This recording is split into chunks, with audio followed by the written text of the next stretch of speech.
Ord Minnett is a broking firm. It's been running since about the 1870s in one form or another. We have about 200 private client advisors. Their skills range from pure broking advice to pure financial planning advice. My role there is I run about 80, I suppose, long-standing client relationships. Plus, with the team I work with, we're targeting the next generation of clients, and that's probably targeting a group of age group of about 25 to 45-year-olds. So the thing that we find is missing for that specific category of 25 to 45-year-olds, bizarrely, is advice. A lot of product positioning, but not a lot of advice. So what we're trying to do is take all the time and effort out of investing and concentrate on their financial circumstances and them having both good advice and a good financial plan. That target market of 25 to 45-year-olds tend to have a balance of 200,000 to 300,000. They have quite specific insurance needs, and you need to have, I suppose, a solution and a platform which can cater for that. With managed portfolios, they really serve a purpose for clients, and I think their main purpose is efficiency. I think you have a number of clients who, once you've done their needs analysis, once you've worked out a financial plan, you end up with an asset allocation, and within each category of that asset allocation, it needs to be managed. What a managed portfolio does is provide an efficient and elegant solution to the management of that category of investments, because you will find that if you're trying to contact client individually for every different investment decision, it's a very inefficient process, and what you don't want is a client having to wait 2 weeks to get a phone call to make a change to the portfolio. You can make one investment decision which is the right thing for the clients in that particular category, and that's actually transposed through all investments for clients in that category. Then that allows the advisor to actually provide bespoke advice about their specific situation.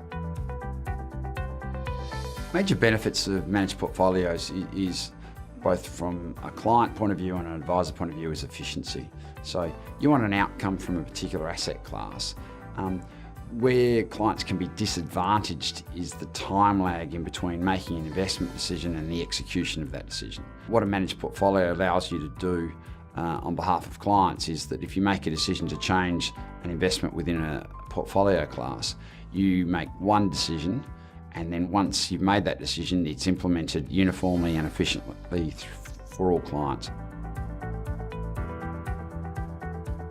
The transition process of moving to managed portfolios tends to take different forms, but superannuation, which is a key component of the use of managed portfolios, you tend to find that as part of your process, you've rolled over funds from another superannuation provider. As a general rule, that is done in cash. So you tend to start the process with a cash allocation, and then you have your preset portfolios within the Hub24 platform, which then automatically allocate out. So you tend to find that the time-consuming part of the transition isn't so much once you've got the cash. I think that's a very efficient process. You've obviously got to do the work beforehand in provision of the statement of advice, product replacement advice, and then organise the paperwork for the funds to come across. And then once you're at the point of getting the check, the implementation's pretty easy. I mean, the beauty of Hub24 is that, if you go back to the good old days, it might have been, 20 fund managers you did applications for, which is terribly time-consuming and inefficient.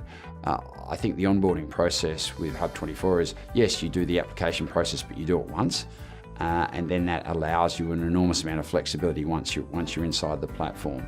And I think by far and away, the managed portfolios, the platforms, are a means to an end. They're not a goal in themselves in the sense of that's what clients want, but what clients I think are crying out for is actually getting advice bespoke to themselves.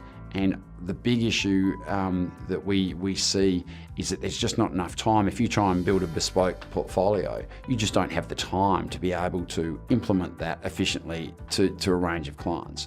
If they want a cost-efficient way of getting an investment outcome in a particular category on a particular platform, If you can deliver that, then it allows time for the advisor to provide advice and work with clients towards their actual financial goals rather than an investment outcome.